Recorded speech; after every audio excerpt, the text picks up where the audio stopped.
புல்வெளி புல்வெளி தன்னில் பனித்துளி பனித்துளி ஒன்று தூங்குது தூங்குது பாரம்மா.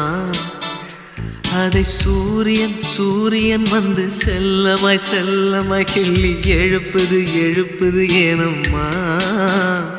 இதயம் பறவை போலாகுமா, பறந்தால் வானமே போதுமா. நான் புல்லில் இறங்கவா இல்லை பூவில் உறங்கவா. புல்வெளி புல்வெளி தன்னில்